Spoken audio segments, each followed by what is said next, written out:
sino-africaine. Vous serez d'ailleurs très bientôt à Beijing pour participer au prochain sommet du forum, mais aussi pour effectuer une visite d'État en Chine. Ce serait en effet votre tout premier voyage en Chine.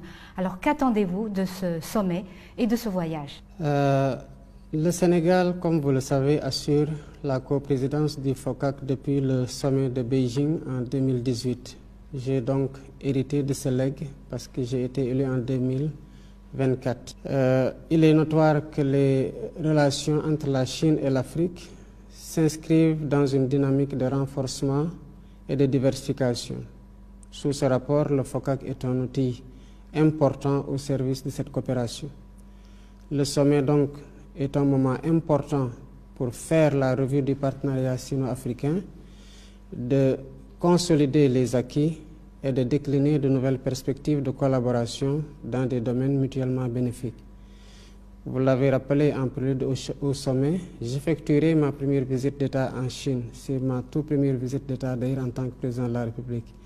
Et ce sera l'occasion de renouveler et de consolider les relations d'amitié et de coopération entre le Sénégal et la Chine que nous avons érigées au rang de partenariat stratégique global.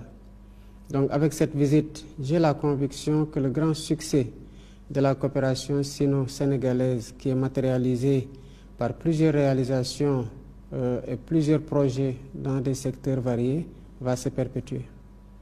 Alors le FOCAC, depuis sa création en l'an 2000, a déjà eu de très nombreux résultats dans le sens de consolider la solidarité et l'amitié et de promouvoir le développement en commun entre la Chine et l'Afrique.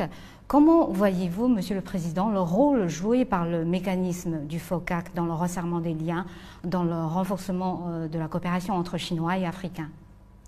Le FOCAC représente un cadre innovant de coopération sud-sud qui a déjà fait ses preuves. C'est une plateforme d'échange fructueux et de partenariat dynamique pour répondre aux défis sino-africains.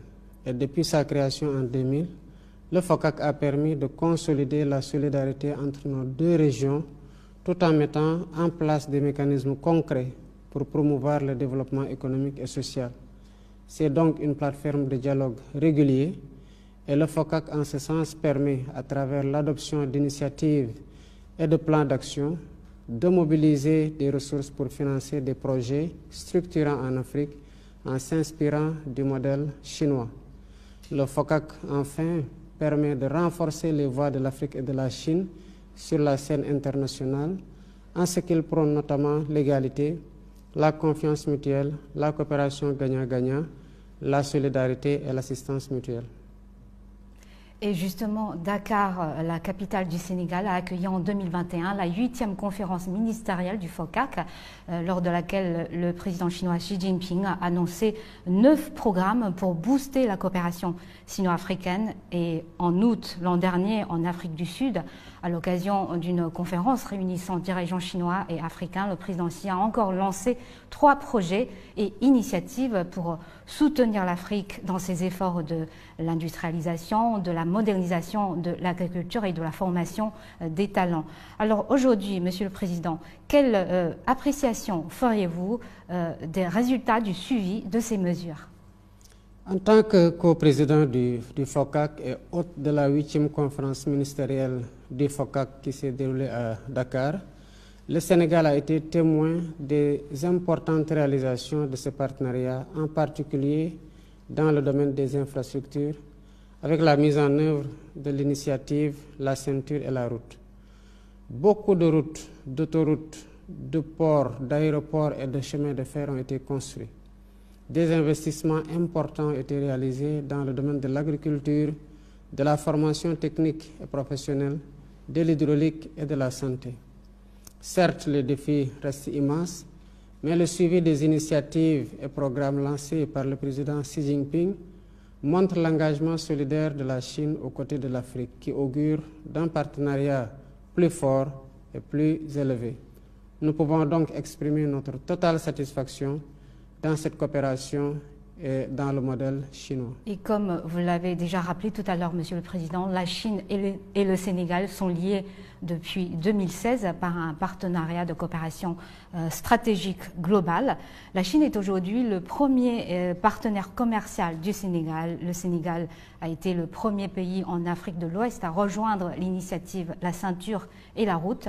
Peut-on s'attendre à un renforcement de cette relation bilatérale sous votre mandat, vous qui recherchez la souveraineté nationale dans tous les domaines? Pensez-vous que la coopération chinoise pourrait vous accompagner dans cette dynamique? Absolument. Comme je l'ai mentionné plus haut, ma volonté est d'œuvrer au renforcement de cette coopération afin de hisser à un niveau plus élevé, notamment dans des secteurs prioritaires tels que l'agriculture, l'industrialisation, l'hydraulique, la formation technique et professionnelle et la digitalisation. La recherche de la souveraineté nationale dans tous les domaines est une priorité pour mon gouvernement qui est en train de finaliser la vision 2050 et le référentiel des politiques publiques que nous comptons mettre en œuvre bientôt. Nous travaillons donc avec tous les pays amis et partenaires qui sont disposés à nous accompagner dans la réalisation de ces priorités, y compris et surtout la Chine. Et en termes de politique internationale, on parle aujourd'hui de plus en plus de Sud global. La Chine en fait partie, comme le Sénégal. À votre avis, Monsieur le Président, qu'est-ce que le Sud global peut nous apporter dans notre monde d'aujourd'hui? Et comment voyez-vous les efforts fournis par la Chine pour promouvoir la coopération au sein du Sud global et pour pousser les pays en voie de développement à progresser ensemble? Le Sud global regroupe essentiellement des pays en développement et devient de plus en plus une réalité dans les relations internationales. Il prône la réforme du système international qui, nous le savons tous, est devenu obsolète en ce qu'il perpétue le statu quo et ignore les besoins légitimes de sa plus grande majorité. La mutation du groupe des BRICS donc en un Sud global plus large montre à quel point le système international est contesté et qu'il urge de le réformer, mais le réformer dans le sens de le rendre plus inclusif, plus juste, plus équitable dans l'intérêt bien compris de tous. Bon, une dernière question avant de terminer cet entretien, Monsieur le Président. La République populaire de Chine va souffler sa 75e bougie en octobre cette année. Quelle évaluation auriez-vous des résultats obtenus par mon pays sur son chemin de la modernisation à la chinoise et que pensez-vous des initiatives lancées par le président Xi Jinping ces derniers ans en termes de développement mondial, en termes de sécurité et de civilisation? Et je vous dis déjà joyeux anniversaire par anticipation et joyeux anniversaire au peuple chinois, à la République populaire de Chine. J'aurai l'occasion d'adresser mes félicitations au président Xi Jinping et de lui renouveler l'amitié du peuple sénégalais au peuple chinois. Avec une politique de grandes réformes d'ouverture, la Chine a pu réaliser des progrès impressionnants sur la voie de la modernisation. Et ce, grâce à une approche qui allie développement économique rapide, réduction de la pauvreté et amélioration des conditions de vie de sa population. Donc les résultats parlent d'eux-mêmes. Le modèle de modernisation à la chinoise plutôt, basé sur une forte capacité d'innovation, une industrialisation avancée et une gestion efficace des ressources, a permis de tirer des centaines de millions de Chinois de la pauvreté en quelques années. Ça aussi, c'est un constat qui s'impose.